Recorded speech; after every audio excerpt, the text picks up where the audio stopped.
Halo teman-teman, kembali lagi. Kali ini saya akan mencoba membicarakan esai terbaruku yang kutulis setelah membaca buku puisi ini, setelah Deru Paku dan Palu karya Kim Al-Ghazali AM. Dalam buku puisi ini kita akan melihat bagaimana Kim menulis puisi tentang para kelas pekerja. Uh, Cukup menarik menurutku. Buku puisi ini digarap dengan satu tema yang merujuk atau tema yang mengarah pada kehidupan para kelas pekerja. Seperti apa kehidupan para kelas pekerja? Uh, Menurutku buku puisi ini cukup apa ya? Dari ilustrasinya kita akan melihat bagaimana sebuah tiang kayu di tiang kayu telekomunikasi atau tiang kayu listrik ini ada dua orang. Yang pertama berkaca pinggang di tengah dan yang selanjutnya melakukan kayak akrobatik, kepalanya di bawah di sini. Dan di bawahnya ini kita akan melihat ilustrasi dari apa ya, kayak seperti deburan darah yang akan menenggelamkan tiang kayu ini. Nah, kemudian ketika kita membaca atau membaca ilustrasi atau melihat ilustrasi ini, seakan-akan ada pesan tersirat di sini, dan atau gangguan-gangguan semacam usikan-usikan semacam itu seakan-akan sudah dikirimkan sejak kita melihat sampul buku puisi ini. Ketika saya membaca pengantar penyair di sini, pengantar ini seakan-akan seperti memberi garis tebal terhadap apa yang ingin ia narasikan dalam puisi-puisinya, apa yang ingin penyair puisikan di dalam puisi-puisi yang termaktub dalam buku ini. Ada kutipan yang menurutku cukup kuat dan seakan-akan relevan dengan apa yang kita alami pada hari ini. Ini saya bacakan sebentar. Dalam kehidupan sehari-hari, kekerasan struktural menyelinap di balik hal-hal biasa. Jam kerja yang panjang, target yang menekan, dan angka-angka produktivitas yang memperlakukan manusia layaknya mesin. Dari sini kita seakan-akan apa ya, dalam atau para kelas pekerja yang mungkin kita sering lihat atau kita sering membaca dari sebuah berita dan semacamnya, itu adalah mereka yang mendapatkan atau yang mengalami bagaimana kekerasan struktural itu merambat di urat nadi mereka, atau secara sadar atau tidak disadari mereka. Di sini Kim seakan-akan atau penyair seakan-akan ingin mengatakan itu, sehingga dalam beberapa puisinya di buku puisi ini terdiri dari beberapa puisi. Ini puisi-puisi yang atau termaktub dalam buku ini kurang lebih adalah puisi elit pertama sampai elit ke-9. Puisi Via Voila pertama sampai Via Voila ke-10. Kebang pertama sampai kebang ke-15, Pabian Cantian pertama sampai Pabian Cantian ke-6, dan Poslut Lagu Pekerja 1 sampai Poslut Lagu Pekerja 10. Gangguan atau intimidasi ini, saya menyebutnya gangguan atau intimidasi yang diterima oleh aku lirik, yang mana aku lirik di sini disebutkan sebagai seorang kelas pekerja atau working class, atau yang akrab dengan istilah sehari-hari dari dari budaya lokal kami atau lokalitas di tempat penyair ini adalah mereka disebut dengan istilah kuli. Kuli ialah orang yang mungkin bekerja sebagai pekerja kasar atau apapun mereka kerjakan. Dan kuli ini barangkali adalah entitas yang atau kelas sosial yang terendah dalam struktur kelas pekerja. Jadi mereka adalah orang-orang yang mendapatkan pressure lebih tinggi. Dan di sini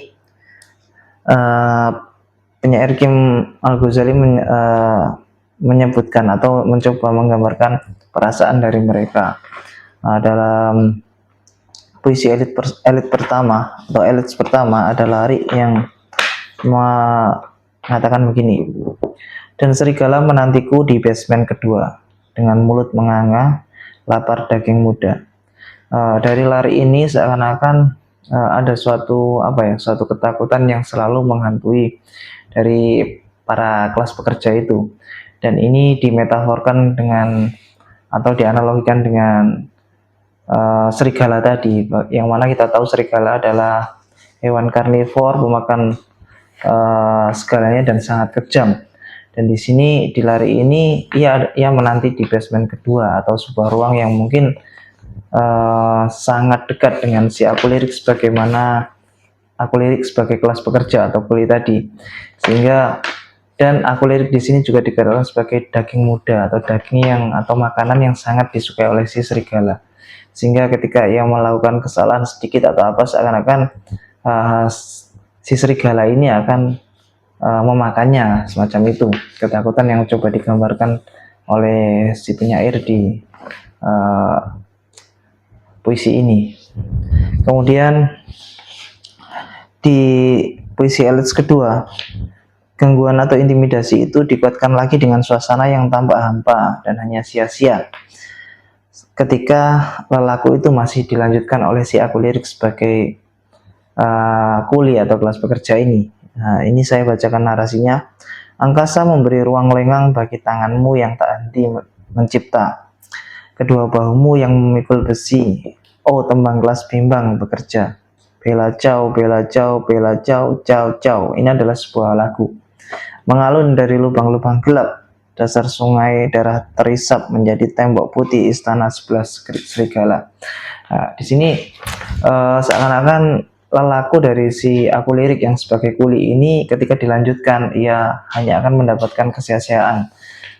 Sebagaimana kapitalisme bekerja, mereka tidak menganggap atau mereka tidak tidak memberikan pengakuan bahwa produk yang mereka ciptakan adalah produksi pencipta atau si kuli ini, ya, melainkan produk yang mereka ciptakan akan menjadi milik para kapital atau para kapitalis itu, pemberi modal.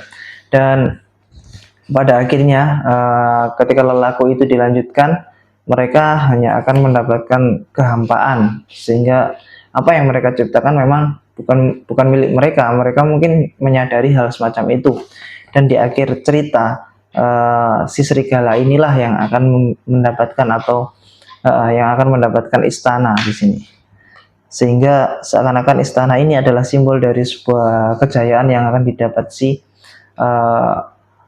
si orang yang mengirimkan ketakutan pada mereka para kuli itu. Kemudian di puisi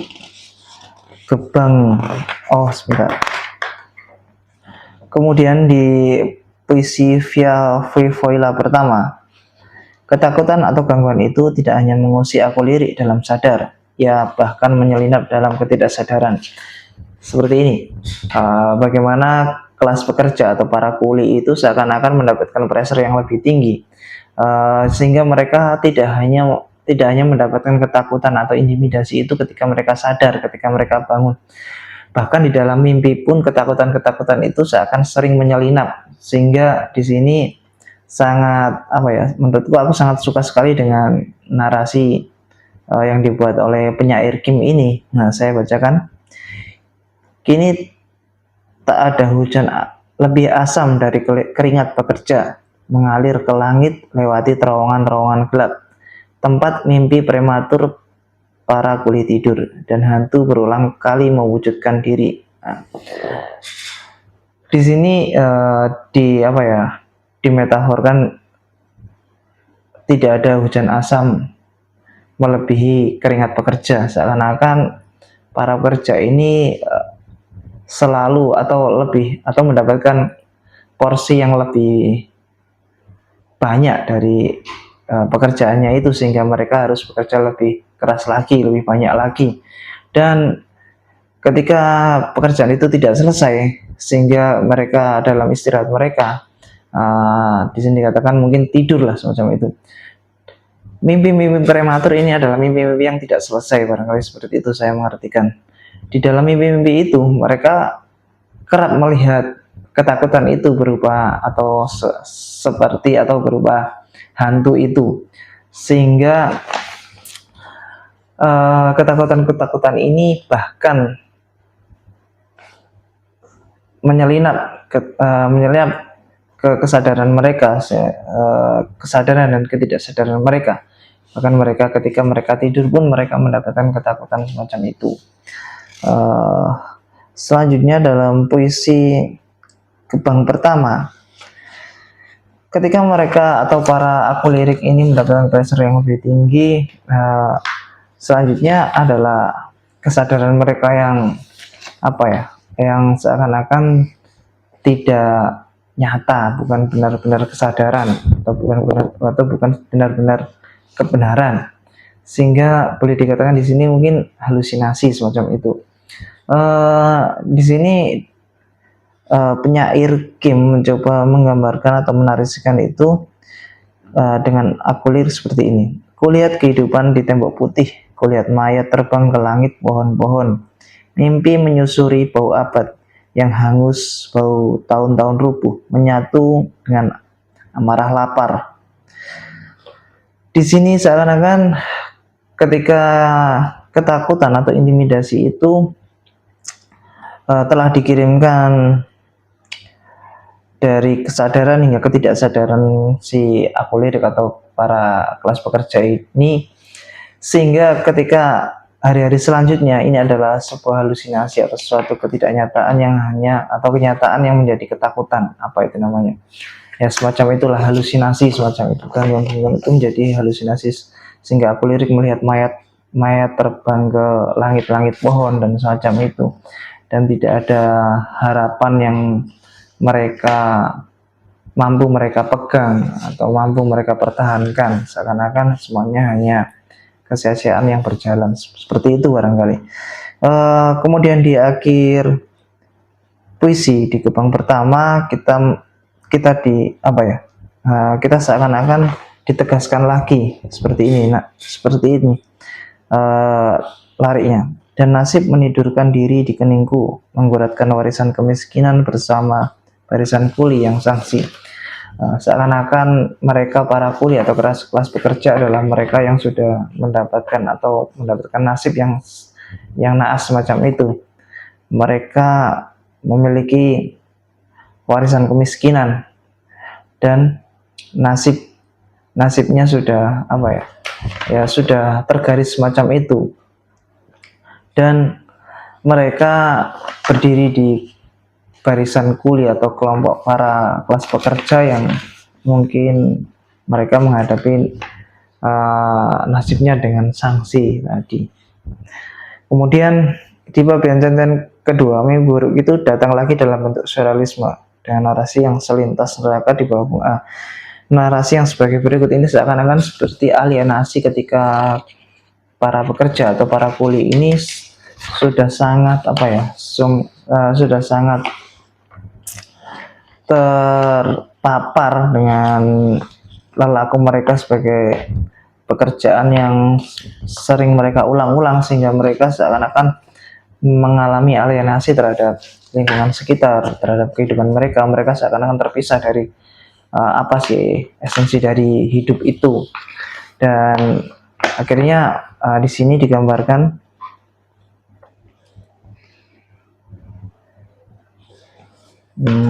dinarasikan Kim ya seperti ini.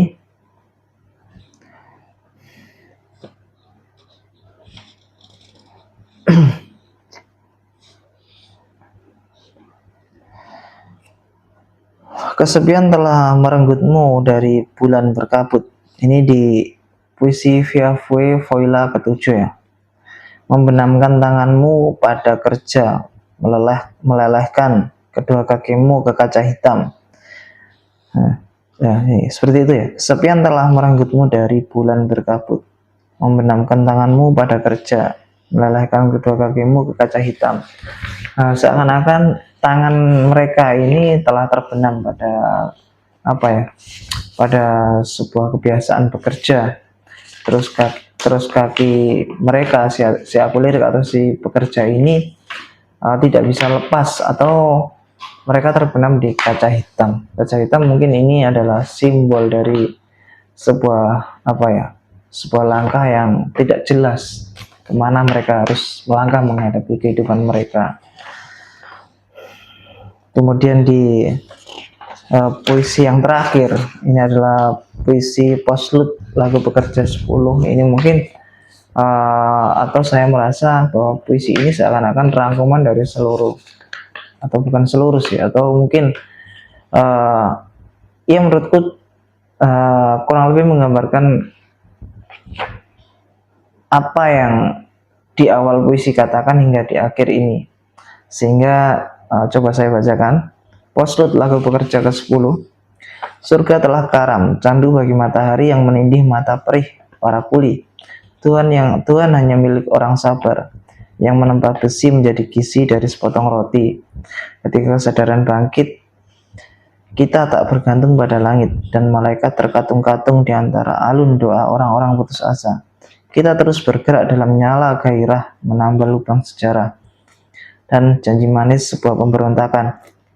Tapi bukan sebab surga atau hening sabda, bukan karena darah diminta, selat yang terlambat mengawali hari. Kita rebut alat-alat produksi. Nah, di sini seakan-akan para kelas pekerja atau aku lirik sebagai kuli ini sudah tidak berharap lagi dengan sebuah surga telah karam ini, dan candu bagi mereka adalah matahari terik itu. Sebagaimana kita tahu, candu adalah suatu barang yang menyenangkan, sehingga para kuli ini seakan-akan tidak pernah menyentuh barang yang menyenangkan itu, sehingga matahari adalah candu bagi mereka. Dan ketika kesadaran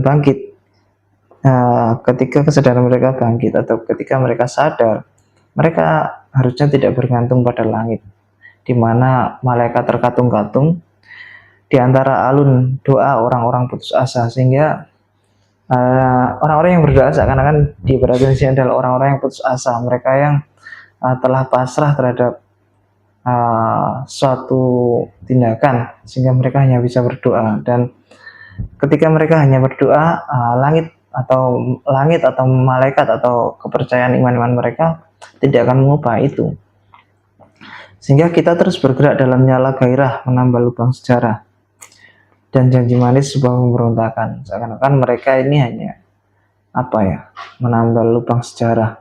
Menambah lubang sejarah itu mungkin ya mereka adalah hal-hal yang kecil yang sebagai tambal dari sebuah hal yang tidak terlalu penting semacam itu, tapi mereka harus terus berjalan semacam itu, sehingga di akhir bukan sebab mereka minta surga dan semacamnya itu, mereka tetap harus merebut kebebasan mereka.